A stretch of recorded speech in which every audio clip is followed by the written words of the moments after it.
Assalamu alaikum and hello everyone. Welcome to Mathematics with Shahab Yaqub.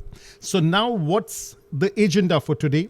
That is solving this pure math October-November 2025 P1 paper variant 1-2. So let's get started. The first question is about quadratics, the heart and soul of mathematics. The first part is about the completed square form. So make sure the coefficient of x square is 1. I took 9 common out throughout. The first two terms as it is, constant push to the sidelines, first add, then subtract, square of half the coefficient of x. Rewrite the first three terms as a perfect square, simplify the rest, this is what you are getting. The second part it says, find the set of values of the constant k for which this equation, the same equation that you had in first part, equals to k has no real roots. Now this is a question of discriminant, b square minus 4ac. So I transferred the k to the left hand side, it becomes 8 minus k. And then we have these things, this is the coefficient of x square, this is the constant term, actually the coefficient of x, and this one is the constant term 8 minus k. And then we apply the condition b square minus 4ac is less than 0. I did a little bit of simplification. That is negative 36 over here. This is negative 36 over here. So this is negative 36 whole square is basically 36 into 36, correct? I took that common out and divided. And then I solve this equation. I get a linear inequality. But wait a minute. There is a small mistake that I made. What is that mistake? I forgot to read the word hence. This method would be applicable if they would have written hence, or otherwise this method would be applicable. But right now this method is not applicable. I have to use the completed square form. That was the trick for 1 mark. So now the working is over here. That is, I have this completed square form up till here. This thing is this much, 9x minus 2 whole square minus 28. I transferred the k to the other side. I get this thing as this, the green part. Now, if this is the original completed square form, if I compare with this a x minus h whole square plus k, I'm deliberately not writing k. Let me write a q over there. Now, the turning point, that is h comma q. So now if the graph has a positive coefficient of x square and it does not have real roots, so no real roots, that means the y coordinate lies above the x axis. It means the y coordinate of the turning point should be greater than 0, then this thing will happen. So that was a great twist over here. So all I had to do was to take this y coordinate of turning point, I make it greater than 0, I get the same answer. There was nothing wrong with this. But since they have written hence, I cannot use this method for right now. I have to solve with this thing. So be very, very careful. Yes, it's only for 1 mark. But what is the total cost actually? Amount of the paper in terms of marks, 75. Every single mark is worth it. Keep that in mind. Now let's go to the third part. It says find the exact roots of the equation equals to negative 15. Again, I'm using this thing. I could have used the whole quadratic formula, or I can use the completed square form. It doesn't say hence, it doesn't say otherwise. That's up to me. I transferred the 28 to the other side. I get 13. I divided by 9. I take the square root, apply the positive negative sign. Negative 2 taken to the other side becomes positive 2. I can leave the answer as it is. I can do a bit of simplification. So question number 1, it started with a bang. The next one, binomial, find the term independent of x, the 3-step method. Write the particular term formula, NCR, a raised to power of n minus r, b raised to power of r. So this is 6CR, that is in. We don't know for which particular value of r will we be getting a term independent of x. Now someone can ask this question, can I write all the 7 terms and then pick the right one? Yes, it's up to you. But the official way is this thing. We gather the powers of x and equate it to the power of the required term. So independent of x means constant term. Constant terms means x power 0. So that is this 0 over here. We get the value of r. We place r where it belongs. Simplify. And this is the answer that we get. Next question. Now it's about transformation. Your favorite, my favorite. The graph of y is equals to fx is transformed to the graph of y is equals to f3x plus 2. Now f of 3x it means it's a stretch parallel to x-axis and the scale factor is the reciprocal of the coefficient of x. And this plus 2, that is a vertical translation. By the way, this is a horizontal translation. This is a vertical translation. Order does not make a difference, but I prefer to go in the order in which it's written according to the mathematical rule of Bodmer's. So now, then this plus 2 means translation parallel to y-axis. This is the translation vector. I get 3 marks. Now it says a different graph has this equation. The graph is stretched by a scale factor 3 in the y direction and then reflected in the x-axis, y-axis. Now it says the order. First this, then this. Write down the equation of the transformed graph. So gx, there is a 3 on the outside, stretched parallel to y-axis, scale factor 3. And then reflection in y-axis. So the coefficient of x has a negative sign. That is how we write it. Next question. This is differentiation, integration combined. The equation of a curve is such, dy by dx. The gradient function is this much, where k is a constant. The curve passes through the point 2, 20. X is 2, y is 20. Gradient of the curve at S is 65 over 2. That means when x is 2, dy by dx is 65 over 2. So there are 2 equations that can be formed. First of all, use the gradient function. X is 2, dy by dx is 65 over 2. Plug in the values, find the value of k. Kiddish stuff. The coordinates of a point t on the curve are 1, t. Find the value of t. Before that, you have to use the coordinate of s, integrate the gradient function, find the equation of the curve, follow these steps, simplify things. K constant is used. Use the another symbol, that is c, for constant of integration, arbitrary constant. Plug in the coordinates of s. We find the value of c, which is 5. So let me highlight things. So this is the value of k. This is the value of c. That's the equation of the curve. And now plug in the coordinates of t. So the coordinate of t is x is 1, y is t. X is 1, y is t. And then you find the value of t. That is the answer. Another question, again of differentiation, integration combined together. Now what we see is that there is a curve. There is a line, x is equals to a. The curve cuts the x-axis at b. The curve is also cutting the x-axis at 0, origin. Equation of a curve is this, maximum point when x is equals to a. So that's a maxima. And crosses b is greater than 0. We can all see b is greater than 0. No rocket science. The shaded region is bounded by the curve, the line, and the x-axis. Find the value of a. Differentiation, the first part is differentiation. Dy by dx equal it to 0. Solve, we find the value of x, which is 4. So that particular value of x is technically a. A comes out to be 4. Exact area of the shaded region. Exact area lies between a and b. So before that, I need to find b. That's a multi-step problem. You have to think it for yourself. So now over here, y is equals to 0.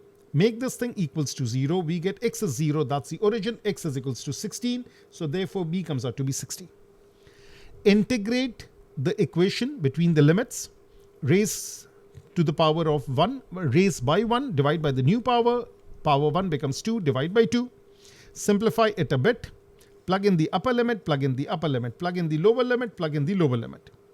16 raised to power of 3 over 2 is 16 raised to power of half raised to power of 3. Someone can do it using a calculator. I trust my mind more. That comes out to be 64. 4 raised to power of 3 over 2 is 4 raised to power of half raised to power of 3. That comes out to be 8. Someone can say, can we write this thing like this? Yes, you can. 4 raised to power of 3 is 64. Square root of 64 is 8. Over here, it will become difficult. 16 raised to power of 3 will be difficult to evaluate and then taking square root. So this is the easy route. So now this thing is done and then you get this answer. Next question, trigonometry.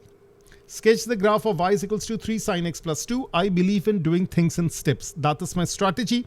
Those people who study with me, whether on campus or online, the crash course and everything, they know my strategy. So 3 sin x, 1 cycle in 360. So this is 1 cycle in 360 degrees. That is 2 pi radians. And then you shift it up by 2 units. So shift every single point, the 5 major points, the decision makers up by 2 units. So this is the final one. The blue one, that is 3 sin x plus 2. This thing is done. Now what are they asking? They are saying determine the number of solutions in the interval of each of the following equations. So this is like O-level maths, graphical solution of equation. 3 sine x plus 2, that is basically your y. So let me highlight this. 3 sine x plus 2 and 3 sine x plus 2, this is replaced by the variable y. So draw the line y is equals to x, draw the line 5 minus x. So take 2 points. When x is 0, y is 0. When x is pi, y is pi. So now pi is over there and 3.142 is over here, and I drew this line like this. So now the green line intersecting with the blue curve at only 1 point. Let me mark this particular point. So therefore there is one solution of equation. 1 point of intersection, one solution. Then we draw the line y is equals to 5 minus x. When x is 0, y is 5. Very obvious point. When x is 2 pi, y is this much. So when x is 2 pi, y is negative 1 point something. I just mark this value. Again join this thing. How many points of intersection do we see? I see 1 point of intersection. I see another point of intersection. I see another point of intersection. So there are 3 solutions of equation. So that was a nice conceptual question. The question continues. Now it's about trig equation. Now it says solve this equation x between 0 and pi. So make sure your calculator is in the radian mode. That is the first thing. Work in 4SF unless otherwise instructed, so that final answer is given to 3SF. That's the condition that we follow. Also, sine x, I have written it as S. Cosine x is C.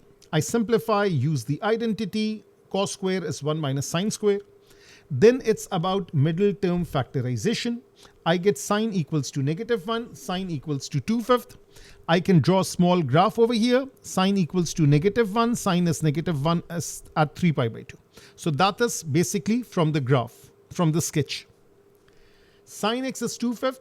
The first step, that is about the quadrants. The first is about the quadrants. The second is about the evaluation of the basic angle, 4SF. The third step, that is already written over here. There is no modification of range. And the fourth step is working towards the final answer. First quadrant theta is alpha. Second quadrant theta is pi minus alpha. Final answer 3SF. All good, all clear. Now, the coordinates of point P are such and such respectively. What is this thing? This is circle. Let me write it over here. That is circle equation. That is part of coordinate geometry. The coordinates of point P and Q are such and such respectively. The line segment PQ forms the diameter of the circle. So the line segment PQ forms the diameter of the circle. Find the equation of the circle. So this is one point. This is the other point. Let's find the mid value. That mid value is the center of the circle. From M till Q or M till P, that is the radius. Choose any which point. I found the radius as root 34. Leave the answer in the exact form. Then plug in the circle equation, which is x minus h whole square, y minus k whole square is equals to r square. And root 34 after squaring becomes 34. The other values are plugged in. Find the equation of tangent to the circle at point Q.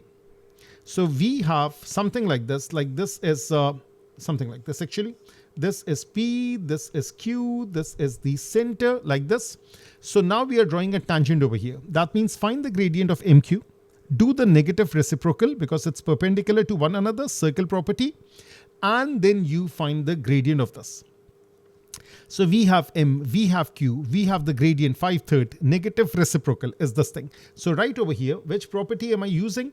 Radius is perpendicular to tangent at point of contact. So that property, that is giving me negative 3/5. And then I'm plugging in the values. Y minus y1 is equals to mx minus x1. I get this equation. I can write in this form, because no format has been specified. Now, this was a nice question. So, I mean, that is one nice question that I came across. And we have seen like this before also. Now it says the other point on the circle with x coordinates 7 is r. So this is 4, 6. That is the center of the circle. Let's call it M or C, whatever you want to call it. This one is 7, 11 like this. So the other one should be downstairs because it is a property, again a circle property, tangent drawn from an external point. Let me mark this point as T. are equal in length. So TQ and TR are equal in length. And what you call is that if I form a triangle like this, so these two triangles are congruent. So now there's always symmetry. Now if this tangent has a slope which is negative 3/5, this tangent will have a slope which is positive 3/5. So now this has a gradient of red line that is negative 3/5. So this is not perpendicular. This is like making the incline in the opposite direction. So this is the blue line that is positive 3/5. Because of symmetry, like this angle, if it's theta, this angle is also theta. This has a negative slope, this has a positive slope. So now because of symmetry also, it's equidistant from this perspective. So now whatever this point over here, let's call it M prime. The x coordinate, the y coordinate will be 6. So therefore this M prime has M prime comma 6. So now let's focus on this. There is this thing over here, which is this 11, and then this thing is R, this thing is 6. Because of symmetry, so R plus 11 over 2 is equals to 6, R comes out to be 1. Sometimes they make us draw the two tangents like this. They have also made us draw something like this. We have seen questions like this, 2022, 2021, something like that. So now the coordinates of R are known.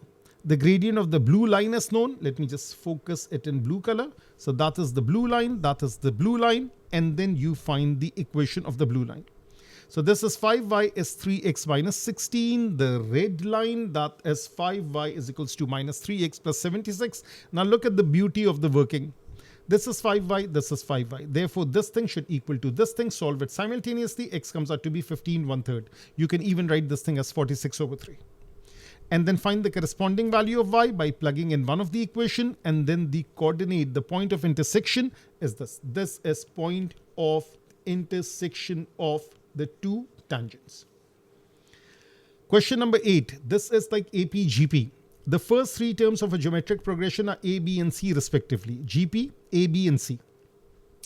Where A, B, C are positive constants, the first three terms of a geometric arithmetic progression are A, B, negative 3C. A, B, negative 3C. Now, if it's a GP, common ratio is the same. So B divided by A, C divided by B. If it's an AP, B minus A is minus 3C minus B. We form two equations. So this is equation number 1. This is equation number 2.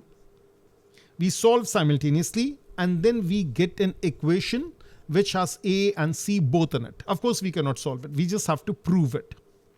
Now it says it is given that A is 9 and C takes the smaller of the two possible values. So when I plug in A is equals to 9, and then I simplify and I use the quadratic formula, and I get two values, that is 1 and 9.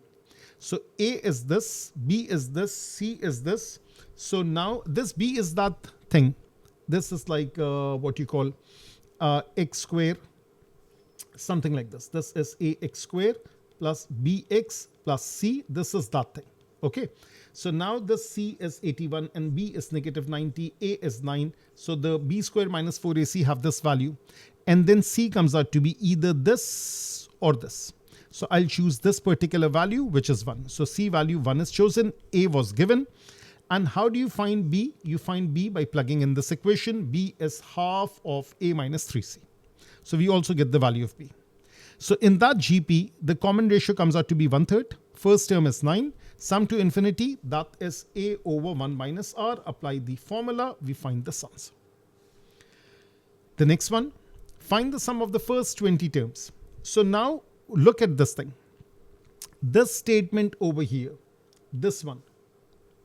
This statement is applicable for B part 1. It's applicable for B part 2. So some people are searching, and it happens genuinely. So it's the same value of A, B, and C. We have the first term, we have the common difference, sum of 20 terms. Very simple, we get this answer. Next question, it's about functions. The function f is defined by such and such, x is greater than 2. Find an expression for f inverse. Determine whether it's increasing, decreasing, or neither. Take this up, take this up. First step, differentiate, chain rule, power comes down, bracket remains as it is, power reduces by 1 into derivative of bracket. Look at this. Power comes down, Power reduces by 1. Don't forget the derivative of bracket. Power comes down. Power reduces by 1. Don't forget derivative of bracket. This 4 was written from before. So now that's the first term. That's the second term. I took negative 1 common. It's positive. It's positive. Now 3x minus 6, if I equal it to 0, x is equals to 0. So what happens if the denominator equals to 0? For which value is the denominator equals to 0? X is equals to 2. Now since the domain is greater than 2, so therefore this can never be 0. This will always be positive. This will always be positive. Correct? Because when we are taking a value greater than 2, so now 3x minus 6 is greater than 0, therefore x is greater than 2. If I want this to be positive, x should be greater than 2. So let me also write it like this. So 3x minus 6 will be positive when x is greater than 2, and that is exactly our domain. So therefore, this will always be positive. This will always be positive. 9 is positive. There is positive. 24 is positive. Everything was going so positively well, but all of a sudden, there is a negative sign over here. So f prime x is technically negative into positive, which is negative. Since f prime x negative, f prime x is negative, lesser than 0, therefore the function will always be decreasing. And that relates to this part. State whether f prime x exists, give a reason for your answer for 1 mark. Now, let's say the function is going like this all the way down. It has a negative slope. So this is negative slope. It's not rising up. In other words, it's a 1-to-1 function. Yes, 1-to-1 function has an inverse. That is the logic. So you would say, since it's a decreasing function, it's a 1-to-1 function, it passes the horizontal line test, it's a 1-to-1 function, yes, therefore the inverse will exist. Now it says the function g is defined by such and such. It's a straight line. It has a positive slope. If we go to the right, the y value will be going up. Find the range of g in terms of constant a. Let me plug in a. We will keep the inequality as it is. So now if I plug in a, I get g of a as 4a minus 3. Positive slope. So x is greater than a, gx is greater than 4a minus 3. If this was equal over here, then it would be equal over here. So simple. Another 2-mark question. Find the set of values of a for which the composite fg exists. Now composite function exists when the range of g becomes a subset of domain of f. It's less than or equal to. So now that is what will happen. So now what we have to do over here is that just take the range of g, 4a minus 3, and plug it in where? Plug it in the domain of f. Now what's the domain of f? X is greater than a. X is greater than 2. So now this thing is range of g, 4a minus 3, that is greater than 2, a is greater than 5 over 4. Just remember the statement. Composite fg will exist when range of g is a subset of domain of f. Just take the range of g and substitute in domain of f. So take range of g and substitute it in domain of f. That's the domain of f, and this is the range of g. This thing is also done. Let's move on. I think this one looks like the last question. This is cm, circular measure. Get ready once again, calculator in radian mode. So now the diagram shows all this thing. That is, let me add a page. Let me first show you a blank diagram, and let me then switch the places. Okay. So now the diagram is like this, very scary. The diagram shows a circle with center A, radius r passing through the point B, C and D. So this is radius r passing through B, C and D. Now a larger circle of radius S and center C. Now this is center C. Now this whole thing, this has a radius of S. The length BD is also S. Show that S is root 3r. And then it would be about the shaded region. Now, first thing first, if this is S, this is S, this is S, isn't that an equilateral triangle? Yes, this thing is 60 degrees. Angle at the center is twice the angle at the circumference if produced by the same chord. So this is producing this angle at the center, this is producing this angle at the circumference. If this is 60 degrees, this is 120 degrees. Now first thing first, 60 degrees will be written as pi by 3 radians and 120 degrees will be written as 2 pi by 3 radians. Sine of pi by 3 is the same thing as sine of 2 pi by 3, which is root 3 over 2. That is what you will be using. And naturally, you will be using a calculator in radians. That I have already done. And exact form. We need the third form. We need in terms of pi. That will be used very soon. Now, if this is 120 degrees, I can use R, and S, and I can use cosine rule, or I can even do this. Let me draw a line like this, and let me choose the color that is red. So now I can also use this, and I'll just show you the working. Let me first do the brainstorming first, and like this. So therefore, this small angle, that is pi by 3. This is 90 degrees. This is R. This is S. So I can also find a relation between S and R using this diagram, or I can use this whole thing for cosine rule. Now let's look at the working. Method 1. This is method 1. That is using cosine rule. That's the first one.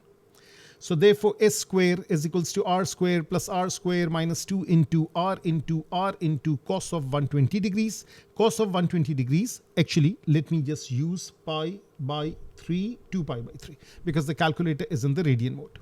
That comes out to be negative half. Just look at the working. This negative will make it positive. So R square, that is 3R square. Therefore, S is square root of 3R square, that is R root 3.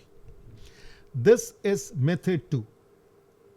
So now method 2 is using right angle trigonometry. So now this one is R. This is half S, because the full thing was S. This is 60 degrees. I can use what you call pi by 3. So you can use pi by 3 over here. And sine of this thing is opposite over hypotenuse. So therefore, again, you get S is equals to root 3R. So any which way, cosine rule or right angle trigonometry. Now it says, find an expression for the area of the shaded region. Give your answer in this form, where A and B are constants to be found. Okay, I think I just have to multiply. I just took common. That is perfect. Now this is the grand strategy. First thing first, find the area of this whole sector. What's the name? C, B, K, D. I have labeled K myself.